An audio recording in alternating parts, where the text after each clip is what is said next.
जय माता दी भक्तों। आज के वीडियो में हम आपको बताना चाहेंगे कि शुक्ल पक्ष की प्रतिपदा से लेकर पूर्णिमा तक की तिथियों में माता रानी को क्या क्या वस्तु प्रदान करने से क्या क्या लाभ होते हैं। माता रानी उससे शीघ्र प्रसन्न भी होती हैं और आशीर्वाद देती हैं, कृपा बरसाती हैं। शुक्ल पक्ष की प्रतिपदा की तिथि में घी के देवी की पूजा करनी चाहिए।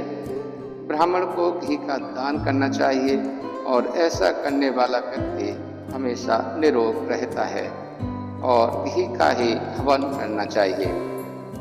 द्वितीय तिथि को शर्करा से जगदम्बा का पूजन करना चाहिए और ब्राह्मणों को शर्करा का ही दान करना चाहिए और इससे ही हवन करना चाहिए। ऐसा करने वाला व्यक्ति की उम्र लंबी होती है।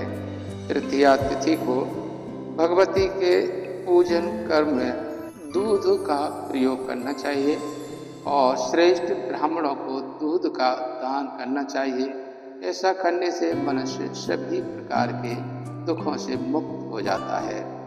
चतुर्थी तिथि के दिन पुआ अर्पण करके माँ का पूजन करना चाहिए और ब्राह्मणों को पुआ का ही दान करना चाहिए।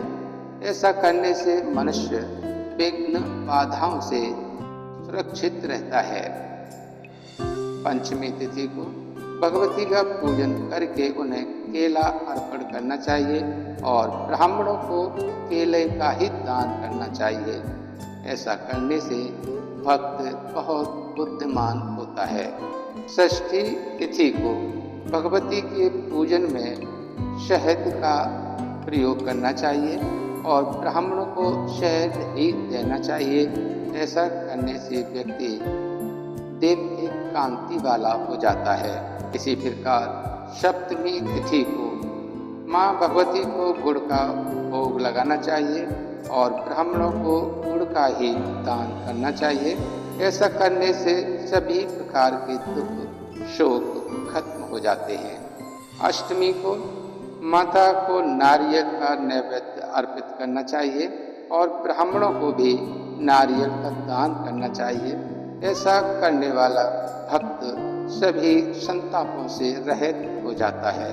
नवमी के दिन माता भगवती को धन का लावा अर्पण करके बाद में ब्राह्मण को भी लावा का दान करने से मनुष्य इस लोक में तथा परलोक में परम सुखी रहता है।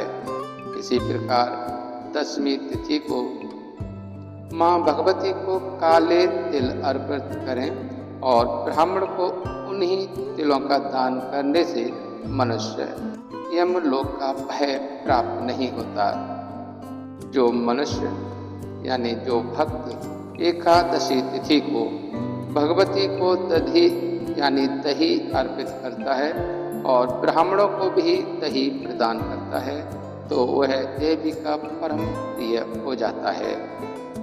और द्वादशी के दिन भगवती को चुएड़े का भोग लगाकर ब्राह्मण को भी चुएड़े का दान करता है, वह भी माँ भगवती का प्रिय पात्र बन जाता है। जो भक्त त्रयोदशी को भगवती को चना अर्पित करता है और ब्राह्मणों को चना देने का भी दान करता है, वह सभी प्रजाओं तथा संतानों से सदा संपन्न रहता है।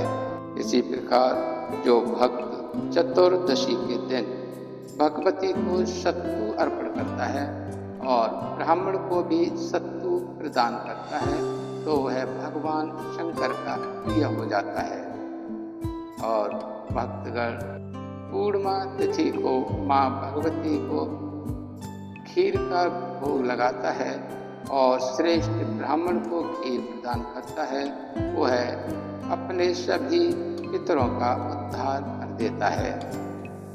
इस प्रकार देवी की प्रसन्नता के लिए उन्हें तिथि को हवन भी करना चाहिए जिन वस्तुओं का माँ को अर्पण किया है और ब्राह्मणों को दान किया है।